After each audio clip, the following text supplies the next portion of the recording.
All right, this is our first lesson for Unit 5, Bonding, 5.1. We're going to be here looking at properties of ionic bonds and formation of ionic bonds.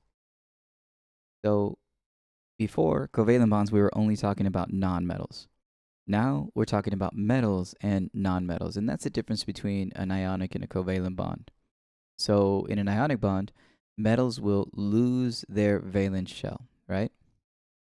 They will lose the electrons in their outermost shell, and nonmetals will gain to achieve a stable octet. That makes the metals positive, and that makes the nonmetals negative.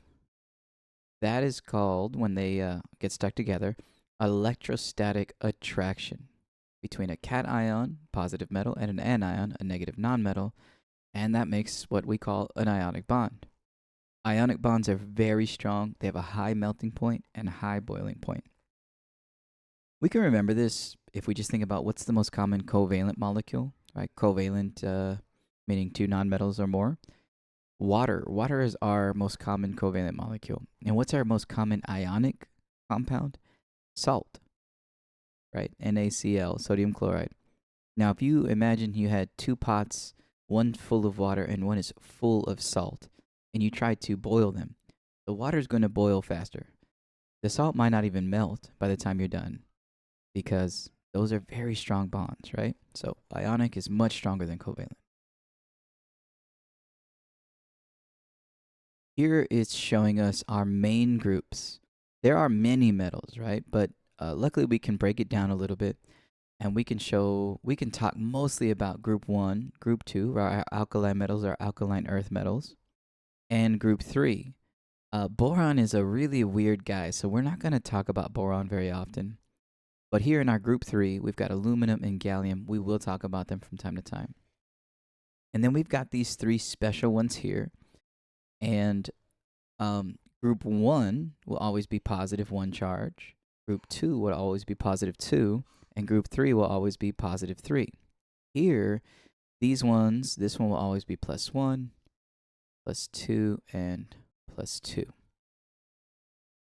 Over here in our periodic table, we've got our nonmetals, and they kind of work backward. This one's always going to be negative 1, these will always be negative 2, and these will always be negative 3 charge. And that is written on your periodic table. If you look at the one you have, this is the one you have right there. Minus 1, minus 2, minus 3, plus 1, plus 2, plus 3, right above. So you know no matter what. These are our transition metals, and just like with valence electrons, transition metals don't have a set positive charge or negative charge. They will be positive, but we have to figure it out by some other means, and we'll talk more about that later. All right, our concept checked here. How many electrons would phosphorus gain or lose to become stable? Well, let's look at phosphorus. Phosphorus is right here on our periodic table. We know that phosphorus has 5 valence electrons because it's in 5a. Let's check that out. What does that mean? If phosphorus has 1, 2, 3, 4, 5 valence electrons, and we know it wants to get 8, but we've also learned that it could lose its valence electrons to become stable as well. What is it going to do? Will it gain or lose? Well, gaining and losing both cost energy. So it's going to do the easiest thing, the thing that costs the least amount of energy. So it can either gain 3 or lose 5. So it's going to choose to gain 3 electrons. That's the easiest thing to do. What would the charge be? Well, electrons are negative, so phosphorus will become negative 3 charge. We said earlier that cations are positive, and anions must be the opposite. So anions are negative, so that is your answer here, because this is negative 3 charge.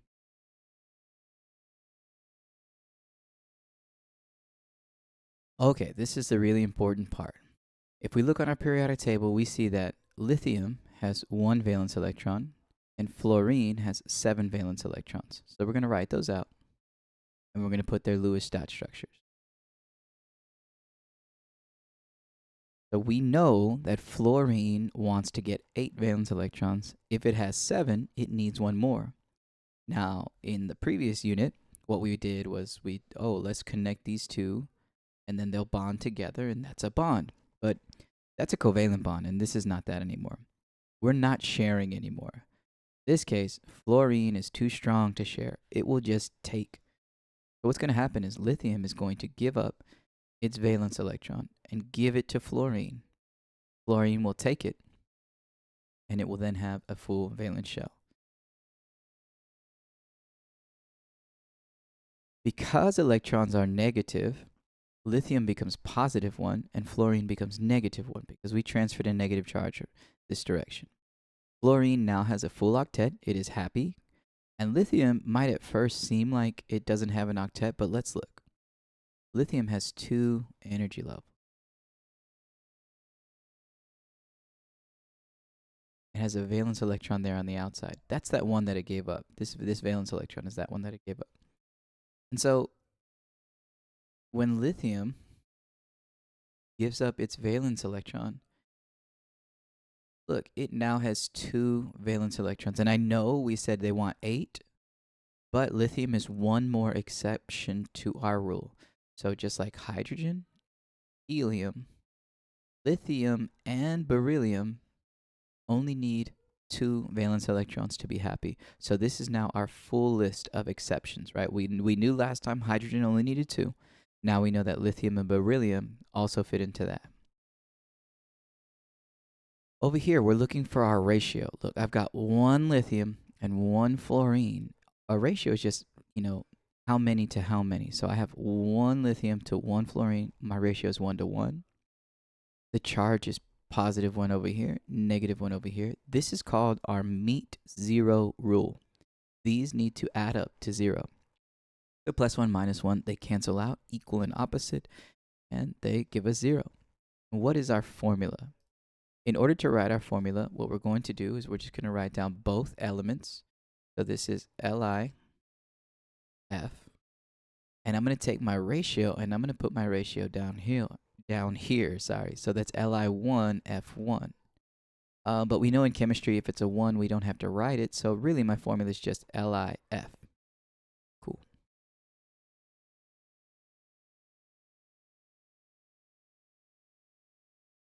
And this is what it looks like on an atomic level. Lithium will give up its valence electron. Fluorine will accept it into its valence shell.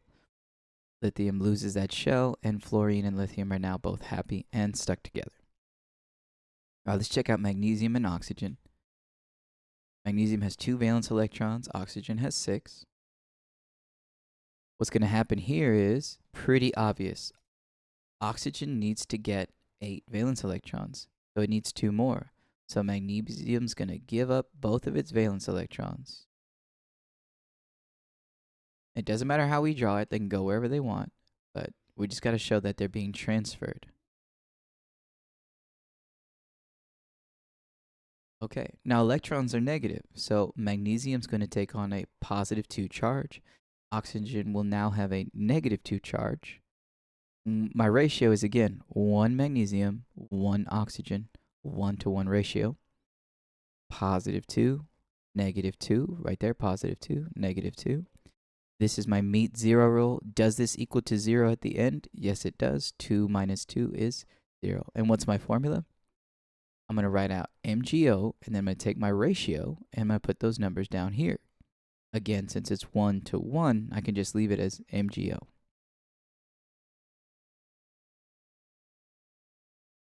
And here's showing the same thing, right?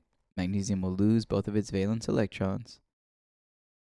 Oxygen gains those, and they get stuck together. Now here's where it becomes a little different, a little interesting. Aluminum has 3 valence electrons, and bromine has 7. So hopefully we can already see this one's going to be different. Now, I know for sure that this aluminum's going to give up one of its electrons over here to bromine. But bromine only needs 1, and it won't take any more than it needs, right? So what do we do now? Well, there's nothing stopping us from getting more people to come to this party, right? So we can just add another bromine. When we write it, we write 1 aluminum, right, and 1 bromine. But in reality, there's trillions and trillions of atoms all together. Any number of bromines might be involved here. we'll get another bromine. And aluminum will say, okay, I want to give up this electron. I have to give up this electron. I'm going to give it to this bromine.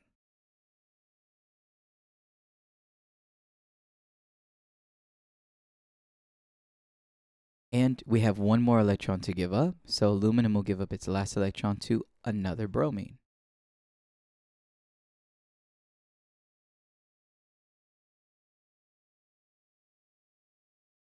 Each of those bromines becomes -1, and the aluminum becomes +3 because it lost 3 electrons. So now our ratio has changed. Now our ratio is different.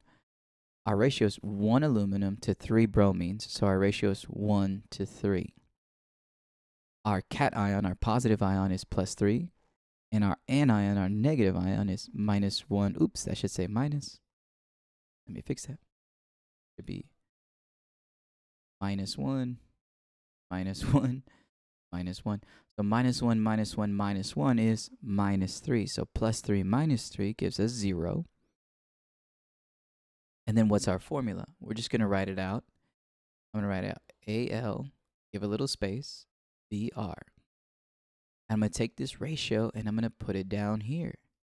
Al1, Br3. And then we said in chemistry, when we've got a 1, we don't have to write it. So our formula will be written as AlBr3, right? Or we took these numbers and we put them down here. That's it. And this shows aluminum gives up 1 electron to each of these bromines.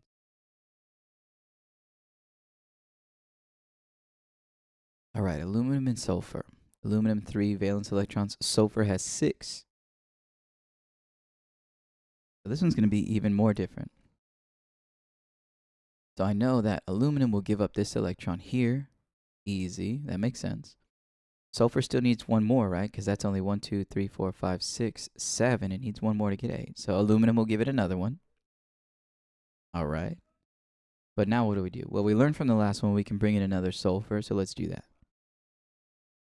Aluminum will give up its last electron, but we've run into a different problem now.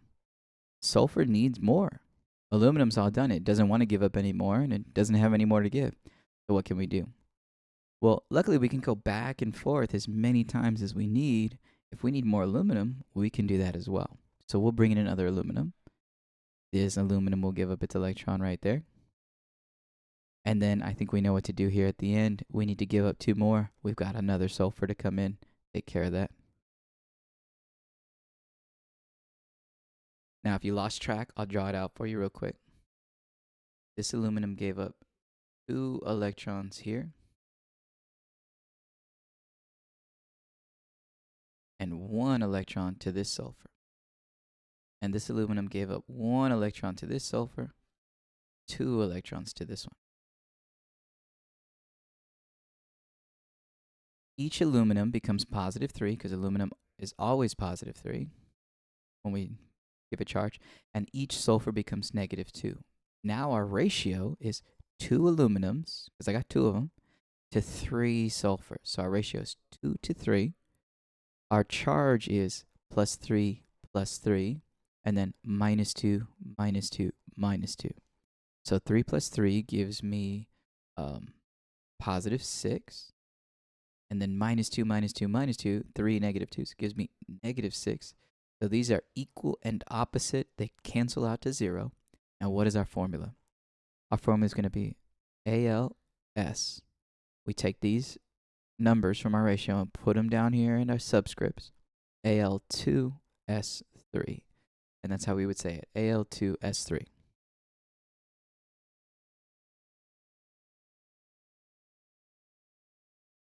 And this is kind of just the same as we've seen. All right, I'm going to give you a quick hint on this one. It says, which pair of elements form an ionic bond with each other? So what we said earlier was that covalent bonds are all nonmetals, and ionic bonds is a metal and a nonmetal. Well, also, you should know that an ionic bond, when you're writing it out, the metal will always come first. So if I look only at the first element here, I can figure this out in 5 seconds. Iodine, that's a halogen. Halogen's a nonmetal, so this is definitely covalent. Potassium. Potassium's a metal. This is ionic. That's it. It's real simple. No, these are all over here. These are all non-metals, so those will only form covalent bonds. All right. This one down here, sodium. Sodium has 1 valence electron. Oxygen has 6. Now, I told y'all before, be nice and neat when you draw this because look, it makes it simple to see. Oxygen's missing 2 electrons there. So I know that this sodium's going to give up 1 here. And I know then I got to bring in another sodium to get another one because oxygen needs it. I have NaO, and then what's my ratio? 2 to 1. So 2 to 1.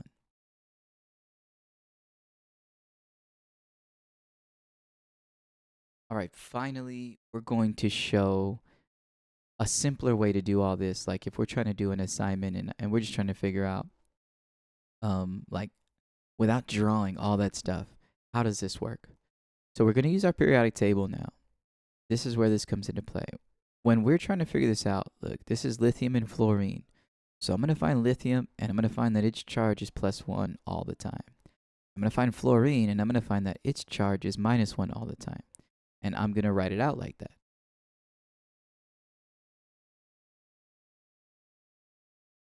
And according to my meet zero rule, if these two things are equal and opposite, right? This is +1 over here, and this is -1 over here.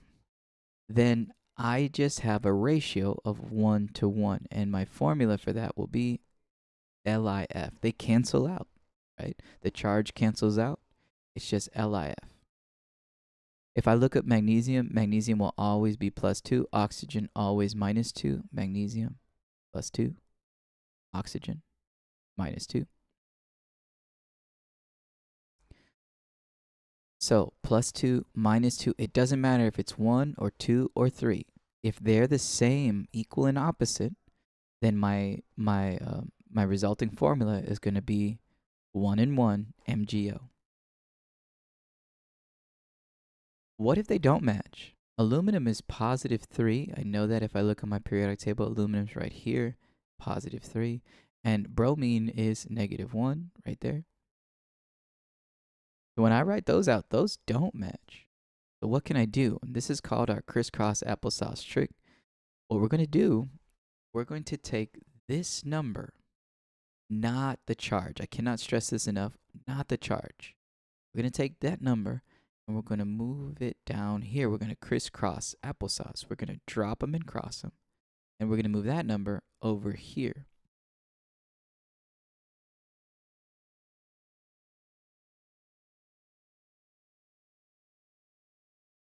And this is going to give us our formula really quickly without any drawings or anything.